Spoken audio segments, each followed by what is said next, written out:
In the last lecture, we have started with the first chapter of 11th physics, that is the units and measurements. आणि ह्या first लेक्चरमध्ये थोडंसं introductory part पाहिलं होतं आपण. त्याचं थोडंसं एकदा रिव्हिजन घेऊ आणि मग नवीन पार्टकडे आपण जाऊया. Last time we have seen that in physics we have two approaches to study any phenomena. कोणतीही गोष्ट स्टडी करण्यासाठी दोन पद्धतीने आपण अप्रोच करू शकतो.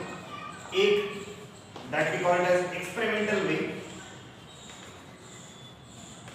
or we call it as experimental physics, and the second one that we call it as theoretical way or theoretical physics. Okay, in experimental physics basically we first perform the experiments, we obtain certain observations and then derive some conclusions or results. Okay, इथे actual सगळा आपला focus असणार आहे तो कशावरती, तर ते experiments perform करणार आणि इथे आपण वेगवेगळ्या पॅरामीटर्स चेंज करून मेजर करून काही नवीन नवीन कन्क्लुजन्स आपण याच्यावरती काढत असतो. theoretical physics it mainly depends or it is based on mathematics, mathematical and logical reasoning. Okay, याच्यामध्ये हे आपण बघतो आणि एक स्टेटमेंट पण मी त्यावेळी केलेलं होतं. If you have certain results from few experiments then it has to have some theoretical basis. Okay, experiments मध्ये काही रिझल्ट्स मिळाले असतील तर ते तुम्हाला थेरॉटिकली सुद्धा प्रूव्ह करता यायला पाहिजे. आणि याच्या उलट सुद्धा if you have certain results, certain outcomes in theoretical physics, काही मॅथमॅटिकली तुम्ही काही आउटकम्स डिराइव्ह केल्या, काही इक्वेशन डिराइव्ह केले, तर त्याला करस्पॉन्डिंग प्रूफ एक्सपेरिमेंटली सुद्धा तुम्हाला देता यायला पाहिजे. Okay, if both are accepted then only those results, those phenomena, okay, they are acceptable. Okay, that's why experimental physics or experiments specially they play a very vital role in the development of physics. Okay, याचा एक खूप मोठा importance आहे. And whenever we perform experiments, what we generally do is the measurements. Okay, experiments मध्ये आपण करतो काय, we do the measurements of different quantities. वेगवेगळ्या क्वांटिटीची मेजरमेंट्स आपण करतो. ओके, मेजरमेंट्स म्हणजे काय, मोजमाप. मेजरमेंट्स करतो म्हणजे काय, it is measurement of any physical quantity is nothing but comparison of that unknown quantity with some known standard.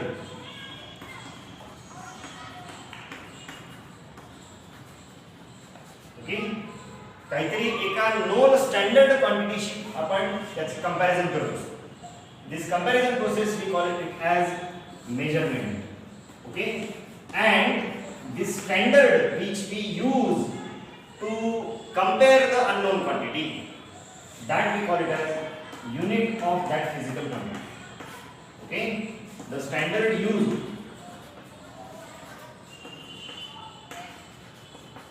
to compare or to measure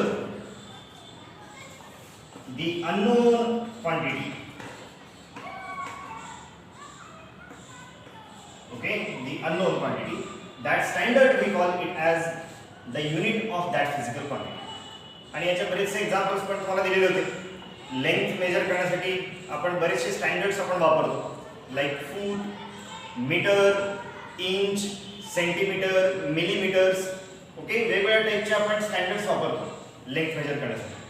तसंच आपण वेट मेजरमेंट करण्यासाठी सुद्धा, म्हणजे वजन मोजण्यासाठी सुद्धा आपण किलोग्रॅम, ग्रॅम, मिलीग्रॅम्स असे स्टँडर्ड यूज करतो.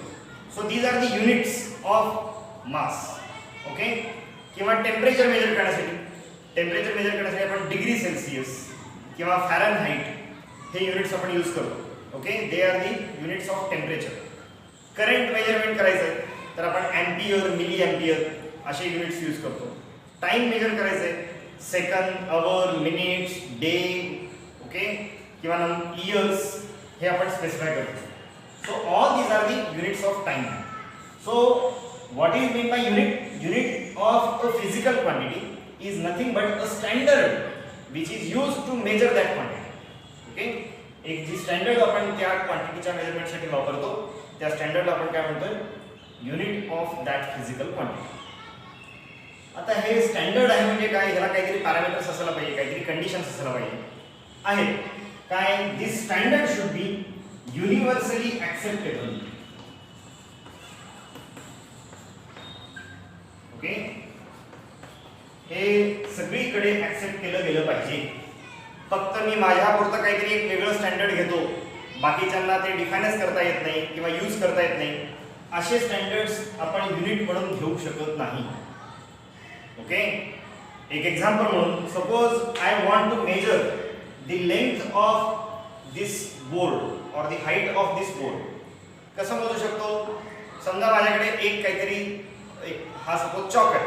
ओके, आणि या चॉकच्या सहाय्याने मी याची लेंथ मोजू शकतो का? Yes, I can compare. Okay, या चॉकच्या कंपॅरिझनने ही हाईट, बोर्डची हाईट ही किती असेल, सपोज से 12 टाइम्स. मग हे मी स्टँडर्ड म्हणून वापरू शकतो का, मी हे युनिट म्हणून वापरू शकतो का? No, because it will not be accepted universally. हे माझ्यापुरतं ठीक आहे. ओके, पण हे सगळे जण ऍक्सेप्ट करतील का? याच लेंथचे स्टँडर्ड्स सगळीकडे असतील का? असणार नाही. That's why I cannot take this as a unit of that quantity. Okay, the standard it should be constant. Okay, it should be constant throughout. It should be constant with time. It should be constant with different locations. Okay? ते जे काही unit आपण use करणार आहोत, जे काही standard use करणार आहोत, ते बदलता कामा नये. ओके, ते कधीच बदलू नये, ते कॉन्स्टंट राहिलं पाहिजे. याच गोष्टी आपण युनिट्स म्हणून ऍक्सेप्ट करू शकतो. पुन्हा एक्झाम्पल लेंथच्याच बाबतीत जर मला द्यायचं झालं तर suppose I want to measure the length और height of this board by using certain string. या दोरीच्या सहाय्याने समजा मला हे मोजायचं, तर ही दोरी मी स्टँडर्ड म्हणून घेऊ शकतो का? सपोज माझ्याकडे आहे दोरीची लेंथ एवढीशी. ओके, ही दोरीची लेंथ आहे आणि ह्याच्या सहाय्याने मला मेजर करायचं. मोजता येईल का? मोजायला काय अवघड नाही आहे, मोजता येईल. काहीतरी 3 टाइम्स किंवा 4 टाइम्स काहीतरी येईल. पण हे स्टँडर्ड किंवा युनिट म्हणून मी घेऊ शकतो का? नाही घेऊ शकत. कारण ही लेंथ एकतर सगळीकडे युनिव्हर्सली ऍक्सेप्ट होईल का? नाही होणार.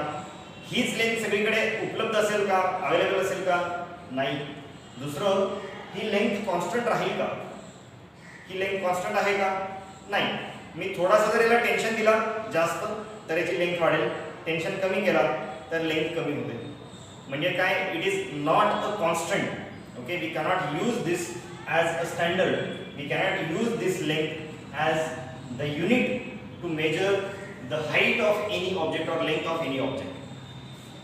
So whenever we want to use a new unit, एखादा तुम्हाला समजा नवीन युनिट तयार करायचं असेल तर पहिलं काय, it should be constant throughout and it should be universally acceptable.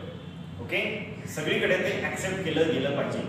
त्याच स्टँडर्डला आपण काय म्हणतो, we call it as unit of that physical quantity. Okay, त्याच ह्याला आपण काय म्हणू शकतो, युनिट म्हणतो. आता वर्ल्ड वाईड वेगवेगळ्या युनिट्स पूर्वी वापरल्या जायच्या. Okay, coming to the new point, आजचा नवीन पॉइंट जो असणार आहे that is the system of units. Okay, system of units. मी आता जसं म्हटलं की वर्ल्ड वाईड वेगवेगळ्या नेशनमध्ये पूर्वी वेगवेगळ्या टाईपच्या युनिट्स वापरल्या जायच्या. जसं की आपण पाहतो की भारतामध्ये पूर्वी, ओके, स्वातंत्र्याच्या अगोदर म्हणू आपण, तेव्हा कोणते युनिट्स वापरले जायचे तर आपण जुन्या लोकांकडून अजूनही हे ऐकतो किंवा आजही आपण जागेचं जर मोजमाप करायचं असेल, कुठेतरी जागा आपल्याला प्लॉट घ्यायचा असेल तर ते कोणत्या युनिट्समध्ये मेजर करतो, we use foot. Okay, foot ही सिस्टीम आपण वापरतो. किंवा कधी कधी आपण एकर, हेक्टर हे आपण युनिट्स यूज करतो. या ओल्ड युनिट्स आहेत. ओके, खूप जुन्या युनिट्स आहेत आणि ह्या ब्रिटिश युनिट्स आहेत. जसं मी आता सांगितलं एरियासाठी एकर, हेक्टर किंवा लेंथ मेजर करण्यासाठी फूट. ओके, कधी कधी माइल्स, मैल ज्याला आपण म्हणतो माइल्स सुद्धा हे लेंथ मोजण्यासाठी पूर्वी वापरलं जायचं. ओके, मास मेजर करण्यासाठी, वेट मेजर करण्यासाठी पूर्वी पाऊंड सिस्टीम यूज केली जायची, पाऊंड्स. ओके, व्हॉल्यूम मेजर करण्यासाठी पूर्वी आपण जे गावाकडे अजूनही बऱ्याचदा वापरतो, शेर, एक शेर किंवा 2 शेर धान्य, तर शेर नावाचं हे जे माप होतं ते वापरलं जायचं. असं वेगवेगळ्या देशांमध्ये वेगवेगळे युनिट्स होते. जसं आपण भारतामध्ये ब्रिटिश रूल्ड कंट्री होती म्हणून आपल्याकडे फूट पाऊंड सिस्टीम होती, तसं US मध्ये त्यावेळी मीटर, किलोग्रॅम हे युनिट्स तिथे वापरले जायचे. फ्रेंचमध्ये सेंटीमीटर, ग्रॅम या टाईपच्या युनिट्स यूज केले जायचे. So earlier there were different types of units in different nations. Majorly there were 3 types of system of units. Okay, 3 टाइप्सच्या सिस्टम ऑफ युनिट्स होते. These 3 types of system of units were based on the units used for 3 basic quantities. 3 basic quantities च्या units वरती हे 3 unit systems होत्या. ते 3 basic quantities कोणते? तर length, mass and time. Okay, the first system which was a famous one in the world earlier, that was the FPS. Okay, FPS system. In this system the length was measured in foot. Okay, mass was measured in pounds and time was measured in second. Okay, this system was basically used in England and England ruled countries. Okay, इंग्रज आणि इंग्रजांचं शासन जिथे होतं तिथे ही system generally वापरली जायची. दुसरी एक सिस्टीम होती ज्याला आपण म्हणतो CGS system. Okay, in this system the length was measured in centimetre. Okay, mass was measured in gram and time was measured in second. Okay, खास करून फ्रेंच सिस्टीम म्हणून ह्याला ओळखलं जातं, फ्रान्स मध्ये जनरली वापरायचं. And third one was the MKS system in which length was measured in meter, mass was measured in kilogram and time was measured in second. Okay, आणि ह्या सगळ्यांच्या इनिशियल्स वरनं ओके त्या सिस्टीमची नावं आलेली आहेत. Okay, foot pound second system, so it is called as FPS system. Centimetre gram second system, so it is CGS system. Metre kilogram second system, MKS system. Okay, हे मेजर 3 सिस्टीम ऑफ युनिट्स. याच्यामध्ये एक लक्षात आलं असेल की time has the same units in all these 3 types. Okay, but length and mass are having different units in different types. Okay, आता world wide वेगवेगळ्या देशामध्ये वेगवेगळ्या टाईपच्या युनिट्स वापरल्या गेल्या. त्याच्यामुळे व्हायचं काय, तर जसं जसं ट्रान्सपोर्टेशन वाढलं, लोक एका देशातून दुसऱ्या देशात चाललेले आहेत. ओके, सायंटिस्ट आपापले रिसर्च किंवा आपापला जो काही रिझल्ट आहे ते एकमेकांशी जसे शेअर करायला लागले, तर त्यांना एक जी अडचण जाणवली, ती अडचण अशी होती की 2 वेगळ्या देशामध्ये 2 वेगळे सायंटिस्ट सेम एक्सपेरिमेंट्स परफॉर्म करतायत, सेम प्रोसिजर करतायत, पण त्याचे रिझल्ट्स वेगळे दिसतात. वेगळे का दिसत आहेत, तर कोणीतरी फूट पाउंड सिस्टीम मध्ये मोजत होता आणि कोणी CGS सिस्टीम मध्ये मोजत होता, कोणी MKS सिस्टीम मध्ये मोजत. म्हणजे एक्सपेरिमेंट करायचे सेम, प्रोसिजर करायचे सगळं सारखंच, पण रिझल्ट्स वेगळे का दिसायचे, तर प्रत्येक जण वेगवेगळी सिस्टीम वापरत होता. याच्यामुळे होतं काय की एकाचे रिझल्ट्स दुसऱ्याच्या रिझल्टशी कंपेअर करतात किंवा कंपेअर करायचे झाले तर तुम्हाला हे कन्वर्जन करावं लागतं. ओके, 2 सायंटिस्टनी समजा एकाने FPS सिस्टीम वापरलं आणि एकाने CGS सिस्टीम वापरलं, तर दोघांचे रिझल्ट्स कंपेअर करायचे असतील तर काय करावं लागणार? Either we have to convert the results of FPS into CGS or CGS into FPS. Okay, आता हे कन्वर्जन करणं काय अवघड आहे का? तर फक्त लेंथ मास जर असेल तर कन्वर्जन करणं ठीक आहे, बऱ्यापैकी जरा सोपं आहे. पण सायंटिस्ट लोक जे एक्सपेरिमेंट्स करायचे त्याच्यामध्ये खूप सारे पॅरामीटर्स असायचे, खूप वेगवेगळे पॅरामीटर्स, आणि या सगळ्यांचं कन्वर्जन करणं हे खूप एक टिडियस जॉब होतं, एक अवघड एक काम असायचं. त्याच्यामुळे एक इंटरनॅशनली एक युनिफॉर्म सिस्टीम असायला हवी. ओके, याच्यावरती एक चर्चा व्हायला. आणि 1971 okay, in 1971 in the 14th International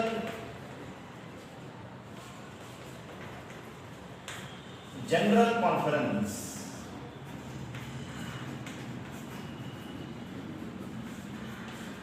on weights and measures,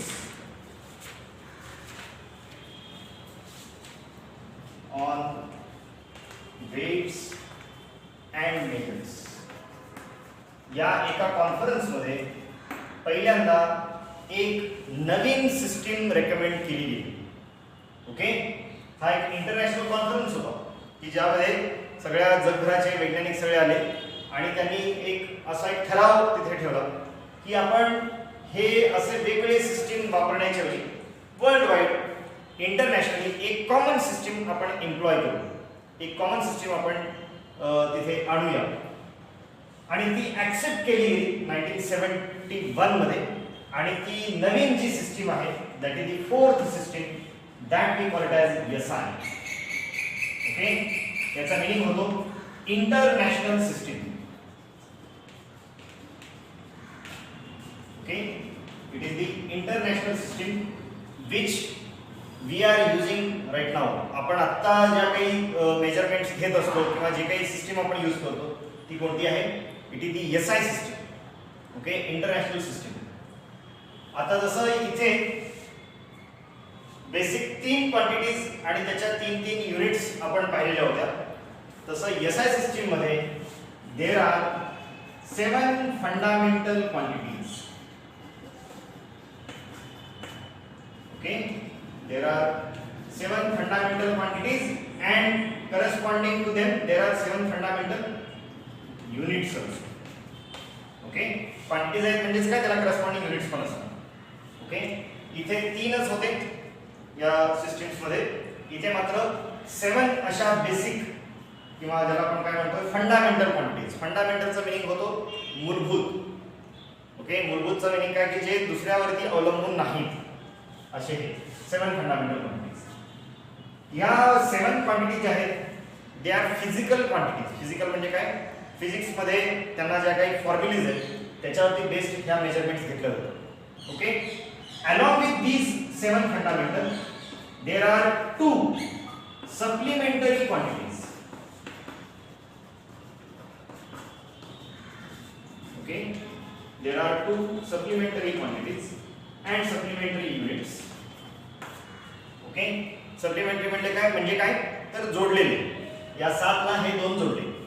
these 2 supplementary quantities are coming from mathematics. mathematics मधून हे 2 युनिट्स आपण इथे घेतले. Actually they are ratio, they are used to measure the angles. Angle measurement करण्यासाठी हे 2 units वापरले जातात. ते काय आपण बघू. and in addition to these we are having number of derived quantities.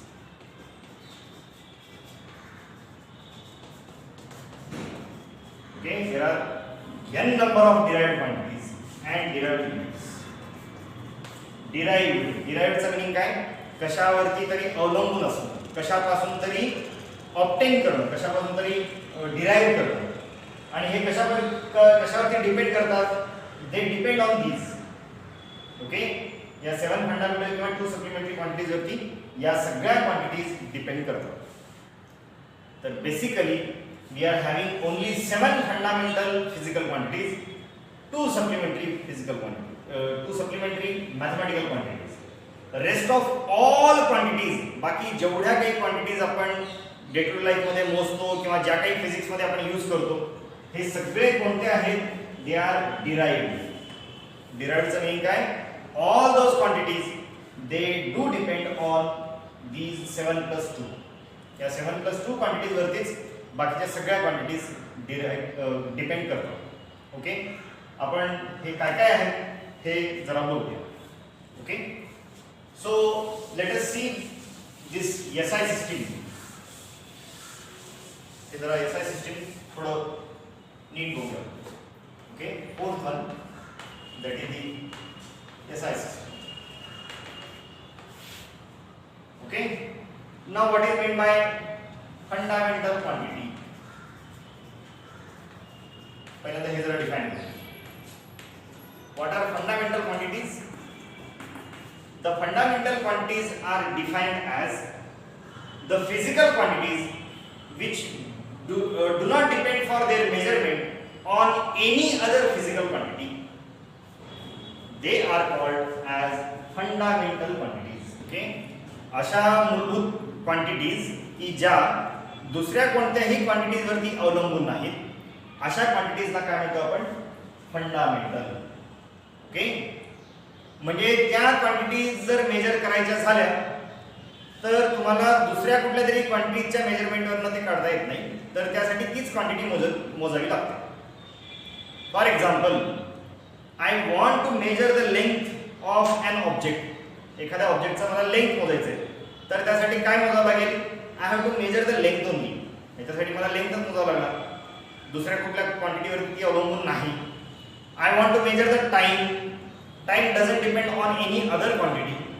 Okay, so length, time, they are fundamental quantities. Okay, ज्या क्वांटिटीला या क्वांटिटीज आपण काय म्हणतोय? Fundamental quantities.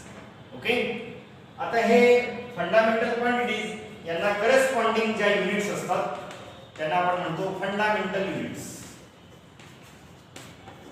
Okay, the units of fundamental quantities they are called as fundamental units. Okay, पुन्हा एकदा मी repeat करतोय definitions. What are fundamental quantities? The quantities which do not depend for their measurement on any other physical quantity, they are called as fundamental quantities. Fundamental units. The units of fundamental quantities, they are called as fundamental units. And in SI system, we are having 7 fundamental quantities and corresponding 7 fundamental units. आता हे कोणते आहेत ते आपण जरा टॅब्युलेट करू, एका table मध्ये आपण लिहूया.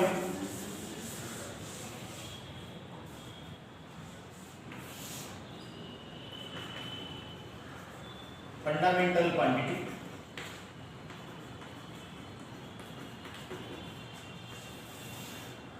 its unit and the symbol of unit.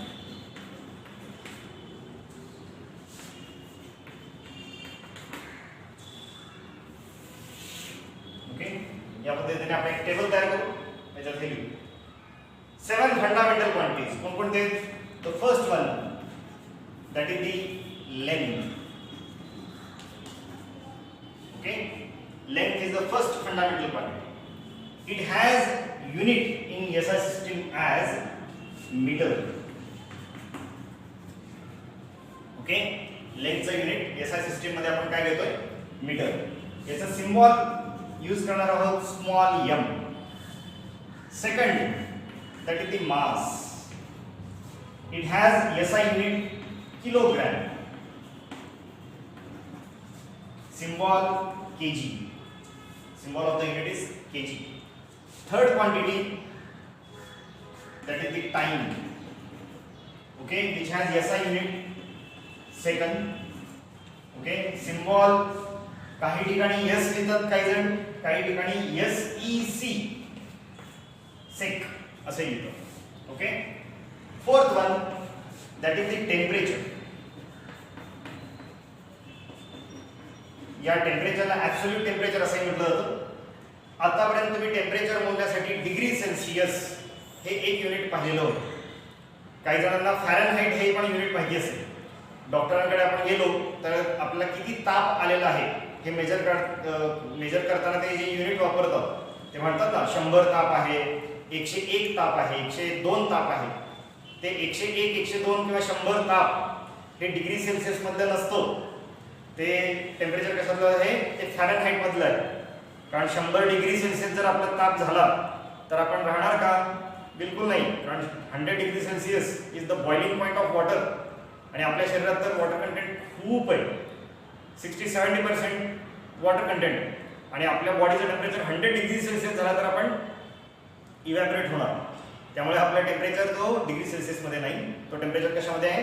It is in Fahrenheit. Okay, तर आपण आतापर्यंत 2 युनिट्स वापरायचो टेम्परेचरसाठी, एक डिग्री सेल्सिअस आणि दुसरा वापरायचो फॅरनहाइट किंवा डिग्री फॅरनहाइट म्हटलं जातं. ओके, पण SI सिस्टीम मध्ये टेम्परेचरसाठी एक नवीन युनिट यूज केला गेला आहे, that we call it as kelvin.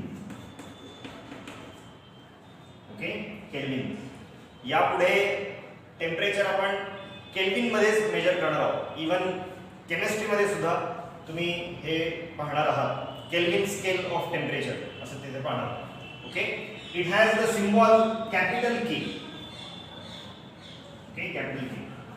Symbols जेव्हा तुम्ही लिहाल किंवा युनिट जेव्हा लिहिताय, फर्स्ट लेटर स्मॉल आहे इथे, सिम्बॉल्स काही स्मॉल आहेत, काही कॅपिटल आहेत आणि हे काळजीपूर्वक लिहायचे.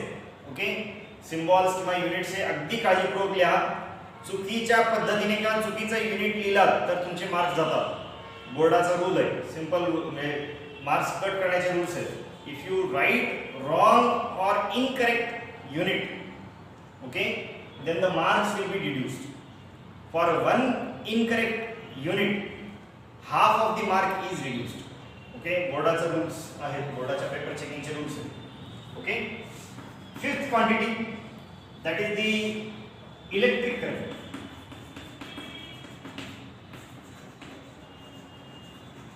Okay, which has SI unit ampere. Okay, and it has symbol capital A. Okay, sometimes we write it as AMP. Okay, काही ठिकाणी आपण AMP असे वापरतो. Sixth one that we call it as luminous intensity.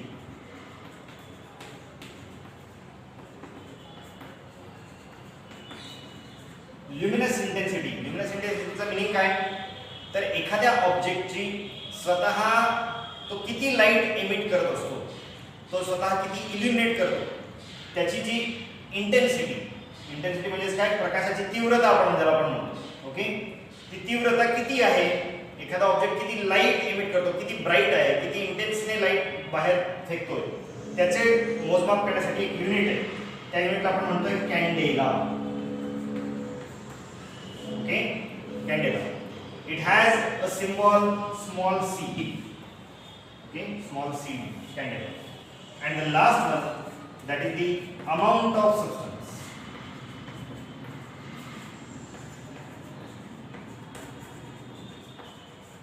Okay, amount of substance.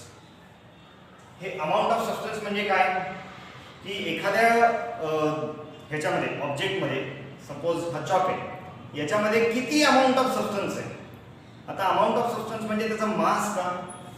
मास नाही. Okay, मास नाही. Amount of substance म्हणजे ह्याच्यात नेमके बेसिक पार्टिकल्स किती आहेत. ओके, समजा चॉकचे मॉलिक्युल्स आहेत.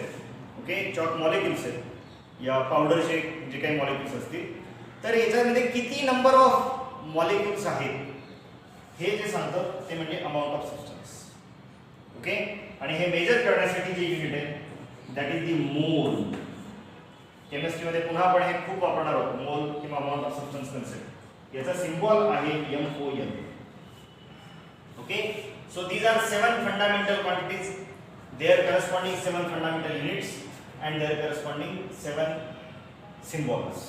ओके, याच्यामध्ये थोडंसं याच्यावरती बोलू आपण, मास आणि अमाउंट ऑफ सबस्टन्स.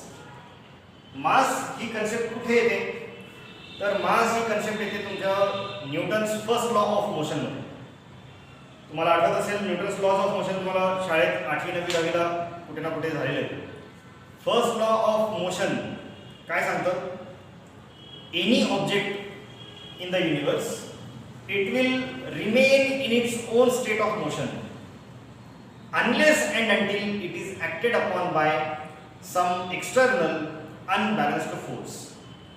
युनिवर्समध्ये कोणतीही ऑब्जेक्ट ही त्याच अवस्थेमध्ये, ती वेगाच्या किंवा त्याच्या मुवमेंटच्या ज्या अवस्थेमध्ये आहे त्याच अवस्थेमध्ये राहण्याचा प्रयत्न करतो. म्हणजे काय? तो स्वतःहून कधीही त्याचा स्टेट ऑफ मोशन, त्याची अवस्था स्वतःहून बदलत नाही. ती बदल कधी होते? Unless and until it is acted upon by some external unbalanced force. जेव्हापर्यंत त्याच्यावरती एक्सटर्नल, बाहेरून काहीतरी अनबॅलन्स्ड फोर्स जेव्हापर्यंत काम करत नाही तेव्हापर्यंत कोणतीही ऑब्जेक्ट ही स्वतःची ती अवस्था बदलत नाही. आपण अशा बऱ्याचशा एक्झाम्पल्स डे टू लाईफ मध्ये पण बघतो. ओके, की एखादा बेंच आपण बघितला तर तो बेंच स्वतःहून हलणार का? स्वतःहून हलत नाही. ओके, तो जसा आहे तसाच राहण्याचा प्रयत्न करतो. ओके, किंवा एखादा आपण आता हा बोर्ड जर म्हटला, हा बोर्ड स्वतःहून खाली पडेल का किंवा वरती जाईल का? कुठे तो मूव्ह होत नाही, तो आहे तसा स्टेडी.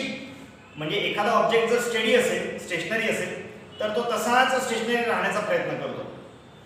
किंवा दुसरं, समजा त्याला एकदा मोशन जर दिली तर तो तसाच मोशन कंटिन्यू करण्याचा प्रयत्न करतो. ओके, म्हणजे स्टेट ऑफ मोशन म्हणजे आयदर रेस्ट किंवा मूव्हिंग, हे जे काही असेल तो तेच मेंटेन करण्याचा प्रयत्न करतो. याचं एक बेस्ट एक्झाम्पल म्हणजे तुम्ही फॅनचं बघू शकता. फॅन जर समजा स्विच ऑफ असेल, म्हणजे फॅन रोटेट होत नाहीये, तर तो स्वतःहून रोटेट होणार का? नाही.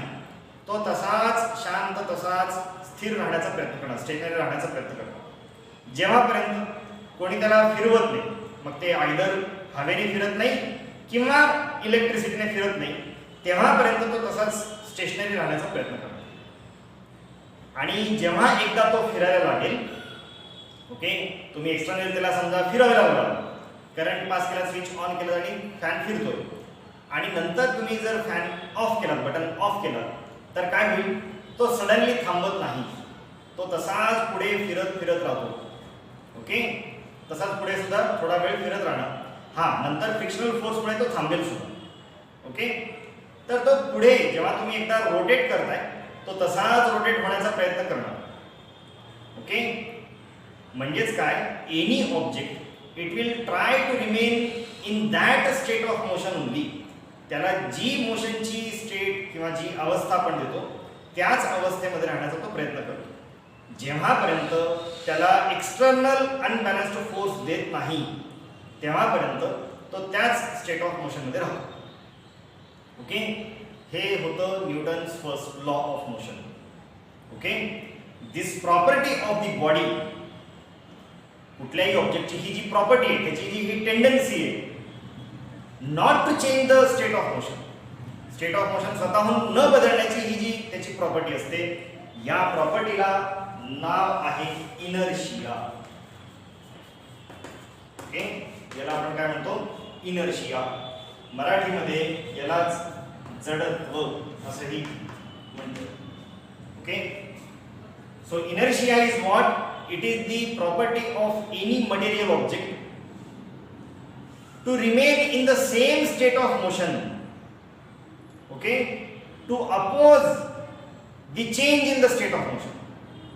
आहे त्याच अवस्थेमध्ये राहण्याचा प्रयत्न करणं, आणि कोणी जर त्याला चेंज करण्याचा प्रयत्न केला तर त्याला अपोज करणं. ओके, ही जी ऑब्जेक्टची प्रॉपर्टी असते त्या प्रॉपर्टीला आपण काय म्हणतो? इनर्शिया, किंवा त्याला मराठीमध्ये आपण म्हणतो जडत्व. आता ही इनर्शिया प्रॉपर्टी येते कुठून? This property inertia it is due to mass of the object. Okay, ही प्रॉपर्टी कशावर येते? ही प्रॉपर्टी येते मासवर. हे खूप साऱ्या डे टू लाईफ एक्झाम्पल्स मध्ये आपण पाहू शकतो. जर एखाद्या ऑब्जेक्टचा मास कमी आहे, ओके, एखाद्या ऑब्जेक्टचा मास कमी आहे, त्याचा मिनिंग काय? तो इझिली त्याची स्टेट ऑफ मोशन आपण चेंज करू शकतो. म्हणजेच काय? त्याची इनर्शिया कमी आहे. फॉर एक्झाम्पल दिस चॉक, या चॉकचा मास कमी आहे ॲज कम्पेअर टू दुसरा काहीतरी ऑब्जेक्ट घेऊ, सपोज हा मोबाईल. ओके, या मोबाईलच्या कंपॅरिझनने या चॉकचा मास कमी आहे, त्यामुळे हे मी इझिली मूव्ह करू शकतो. ओके, किंवा मूव्ह होत असेल तर इझिली त्याला स्टॉप पण करू शकतो. म्हणजे याचं स्टेट ऑफ मोशन चेंज करणं सोपं आहे compare to this one. Okay, या मोबाईलच्या कंपॅरिझन, कारण या मोबाईलचा मास जास्त आहे, त्यामुळे ह्याला मूव्ह करणं किंवा मूव्ह होत असताना त्याला स्टॉप करणं हे अवघड जातं, कारण त्याचा मास जास्त आहे. मास जास्त आहे म्हणजे काय, इनर्शिया जास्त आहे. आता या मोबाईलच्या कंपेअरने समजा बोर्ड जर घेतला मी, ओके, या बोर्डचा मास या मोबाईलच्या मासपेक्षा जास्त आहे, म्हणजे त्याची इनर्शिया जास्त आहे. त्यामुळे मला बोर्ड उचलणं, त्याला मुवमेंट्स देणं हे मला खूप जड जाणार, कारण त्याची इनर्शिया जास्त आहे. इनर्शिया का जास्त आहे, मास जास्त आहे. ओके, या बोर्डच्या कंपॅरिझनने अजून कुठला तरी heavy object like a table, समजा एक टेबल घेतलं, एक बेंच घेतलं. ओके, टेबल बेंचची मास या बोर्डच्या मासपेक्षा जास्त आहे. ओके, त्यामुळे ते मूव्ह करणं अजून अवघड जाईल. मी जे एक्झाम्पल देतोय मला मिनिंग लक्षात येते का बघा. Inertia is proportional to the mass. More is the mass of object, more is the inertia. Less is the mass, less is the inertia. So inertia will depend on the mass. Inertia is measured in terms of mass.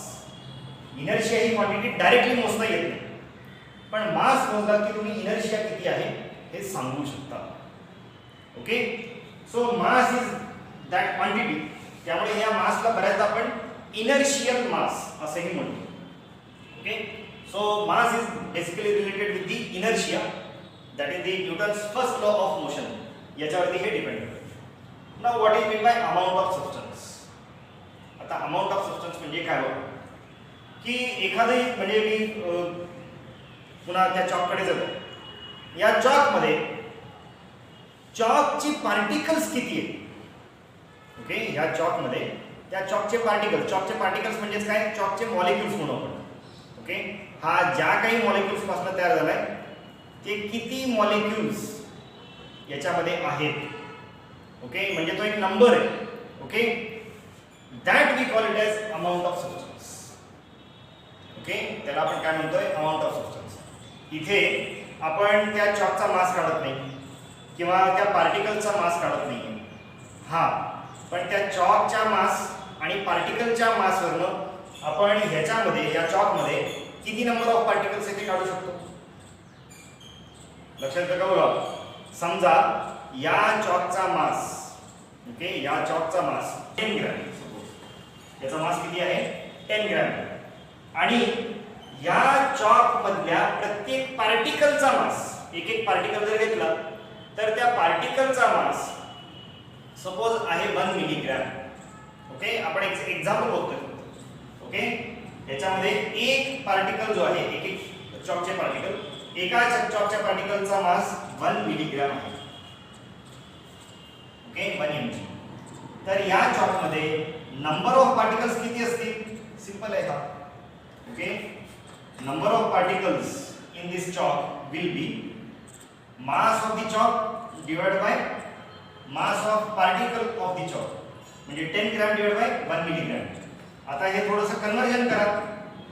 This will be 10 gram divided by 1 milligram. 1 milligram is 10 raised to minus 3 gram. This gram will cancel out. This 10 raised to minus 3, when it comes into numerator, it will be 10 raised to 3. म्हणजे हे काय होणार आहे, 10 into 10 raised to 3 म्हणजे 10 raised to 4. तर याच्यामध्ये किती number of particles आहेत, 10 raised to 4. हे जे नंबर ऑफ पार्टिकल्स सांगण्याची जी कन्सेप्ट आहे त्या कन्सेप्टला आपण काय म्हणतोय, अमाउंट ऑफ सबस्टन्स. ओके, मी एक क्रूड एक्झाम्पल दिलं तुम्हाला, खूप एक रफ असा एक एक्झाम्पल दिला. ओके, तर लक्षात येत आहे का बघा.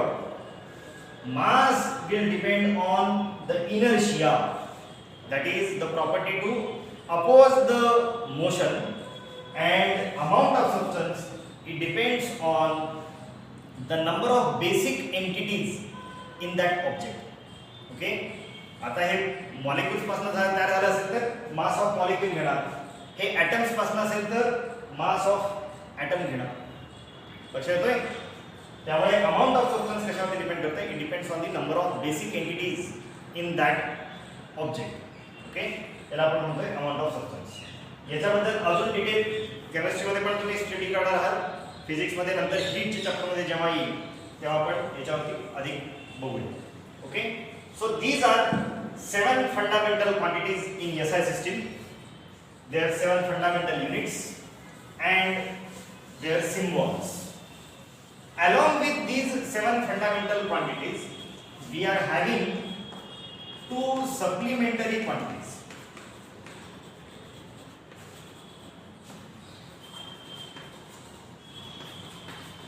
दोन सप्लिमेंटरी क्वांटिटीज आणि त्याच्या सप्लिमेंटरी युनिट्स पण. These supplementary quantities are from mathematics. Okay, maths मधून हे दोन supplementary quantities आले. कोणते आहेत ते? The one first is plane angle. Okay, now supplementary quantity.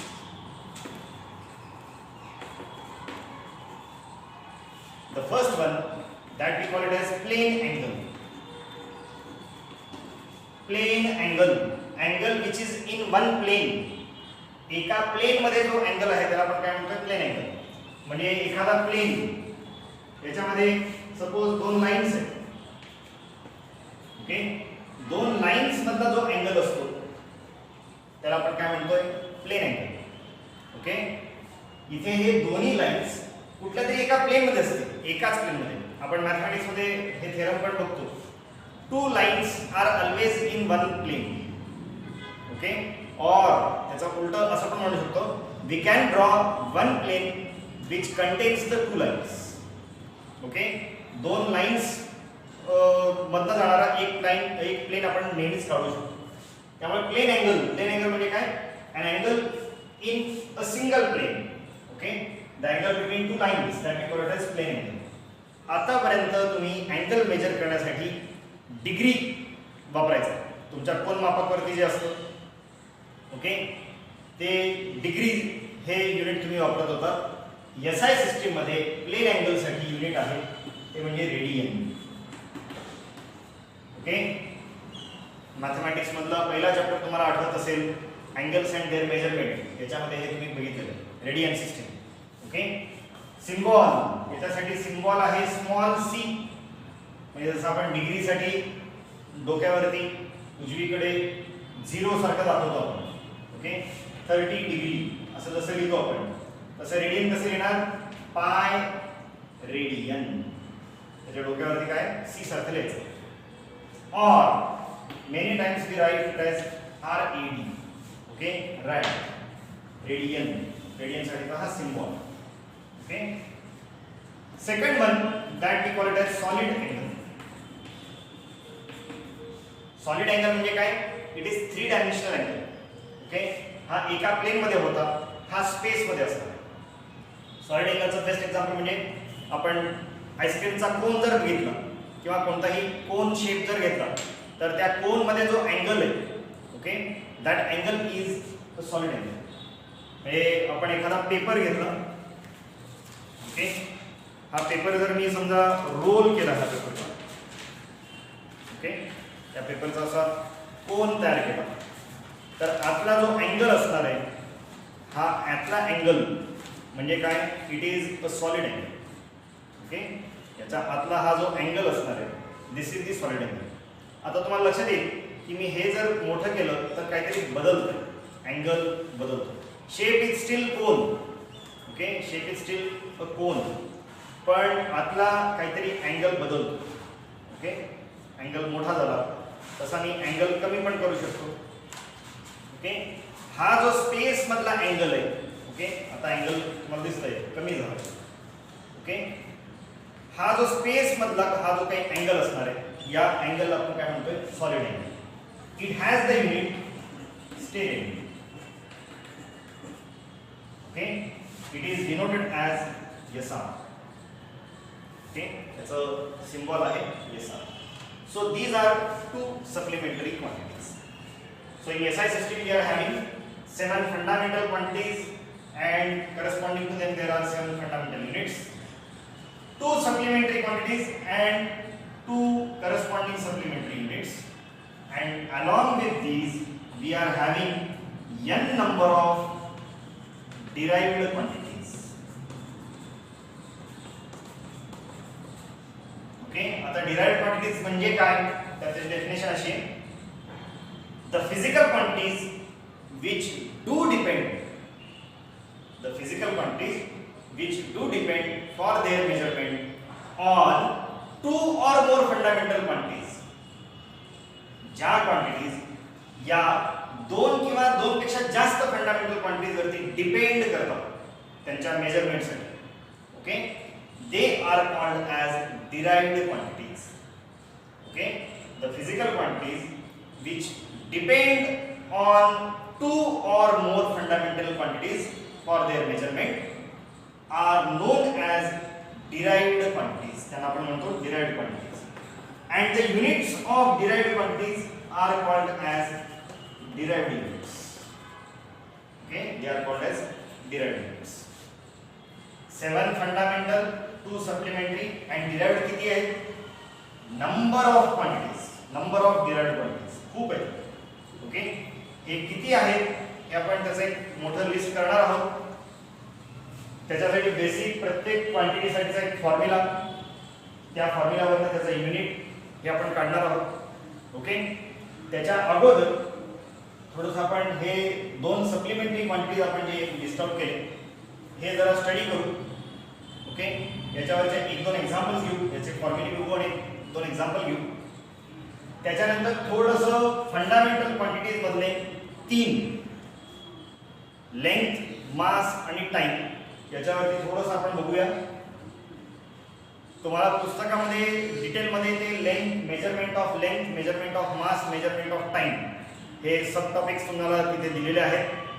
पण या आता कोविडच्या या पॅन्डेमिकमध्ये जो सिलेबस कट केला, डिलीट केला, त्याच्यामध्ये तो कंटेंट पण नाही. ओके, तो पोर्शन डिलीट केला गेला. पण त्याच्यातलं जे मेन पॉईंट्स आहेत ते थोडंसं आपण तिथे बघूया. ओके, आणि नंतर आपण या डिराइव्ड क्वांटिटीज आणि डिराइव्ड युनिट्स आपण पाहूया. ओके.